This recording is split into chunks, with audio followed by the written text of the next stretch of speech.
All right, forget tech and design heavy basketball shoes. The real game changer footwear in the NBA right now is a futuristic walking boot. And this Blade Runner looking thing right here just might be the difference between a long, slow, and incomplete recovery from an Achilles rupture and a pretty quick, kind of forget it ever happened recovery from an Achilles rupture.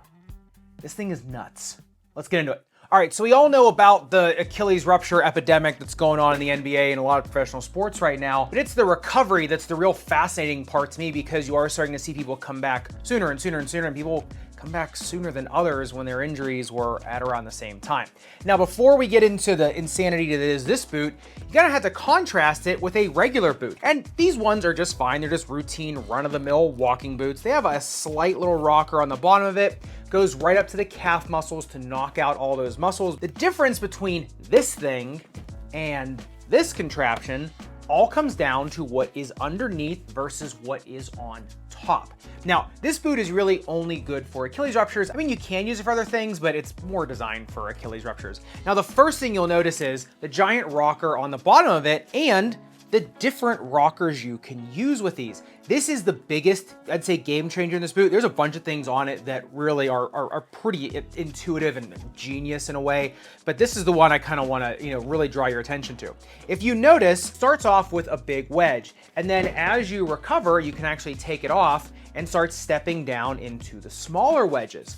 Now, the cool thing about this is that unlike traditional boots that we used to use, we used to go into something like this. And what we'd have to do is put a wedge of some sort in there, either a step down wedge, or you'd make a foam block and you'd put it in the heel, and then you would change it every time you wanted to lower the Achilles. And the reason we put wedges in after an Achilles rupture or Achilles surgery, number one, if you're doing non-surgical, you have to get the ends back together, right? So what the wedge does is it pushes the ends together and allows it to scar together.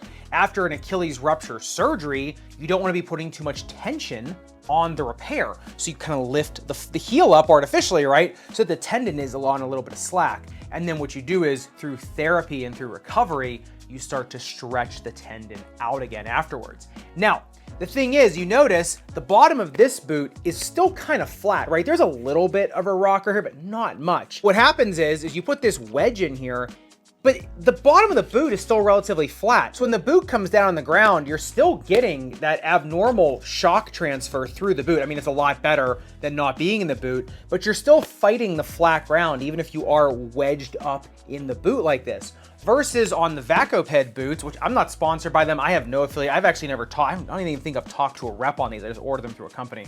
So this is not sponsored. But versus this boot, when you come down, what's directly under your foot is now rolled. So you're not putting any of that, you're not smacking into the ground, right? You're not getting that abnormal shock transfer up the leg. But that's only part of it. So as you're stepping down into these different wedges, right, and getting a little bit more flat on the ground and using your own ankle for range of motion, you also have this thing in the back, which a lot of people don't notice when they first get it.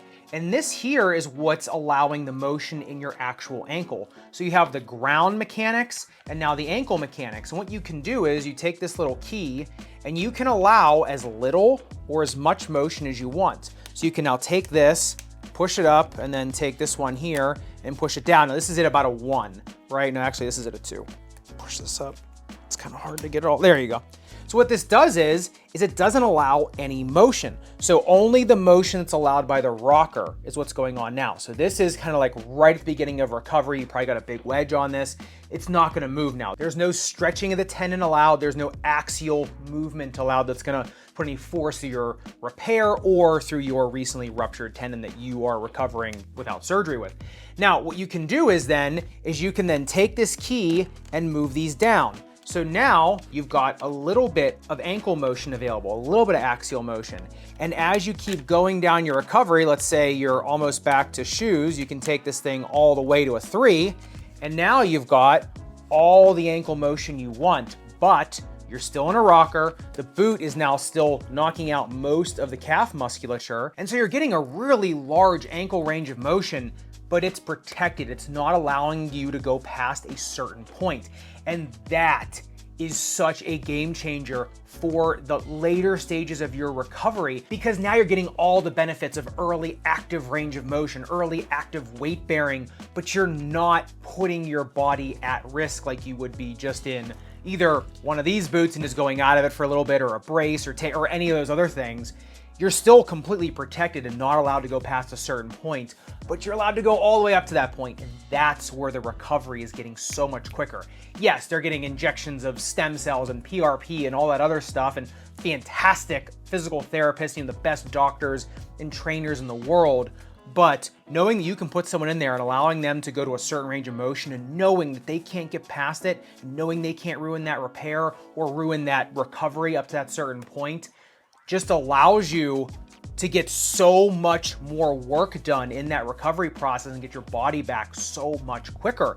The other thing these have, which is kind of, this is like the foot doctor and me really geeking out, is that even though this strap, you kind of need a strap to go around the ankle to keep you in there, it has this little bridge. I can actually put my finger under it. And what that does is it allows you to get more ankle motion, but also it doesn't irritate the front part of your ankle. And that's one of the biggest things about these boots. You actually have to, usually these boots have these big plastic cages on them. There's a little pad underneath of them. This can annoy your toes a ton, so a lot of times I'll cut this for people or put more padding on here. But this can be the real annoying part because of this strap right here in the front of the ankle.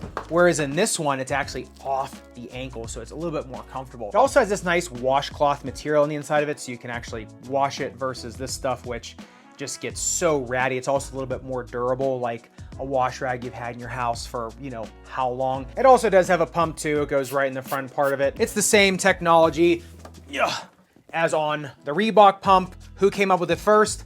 I will let you guess, but same technology there. Then you can release it whenever you want. All that stuff is on standard walking boots too. But when you see people like KD, like Tatum wearing these boots, and you're wondering, is it just, does it all just window dressing? Does it look futuristic so you can charge more, to charge insurance more to get it?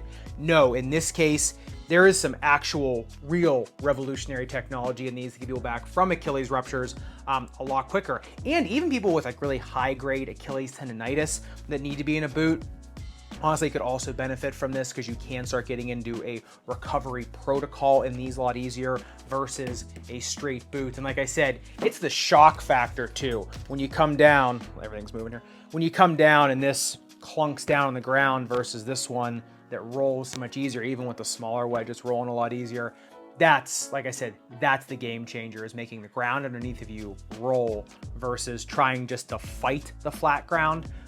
Like I said, that is the game changer. So, love to know your thoughts in the comments down below. If you're gonna start rocking one of these yourself, obviously kidding. I have gone to these exclusively for Achilles stuff in my practice in terms of high-grade Achilles tendonitis, avulsion fractures, ruptures, post-rupture repair. This is kind of my go-to. Like I said, I'm not affiliated with them at all, but the product is just absolutely out of this world. And speaking of all this technology, remember, this stuff is great whether you're getting a rupture repair or if you're going the non-surgical route. And so if you do want to know kind of what the decision process is on that and why all the NBA superstars opt for immediate surgery, make sure you check out this video right here. Subscribe down below.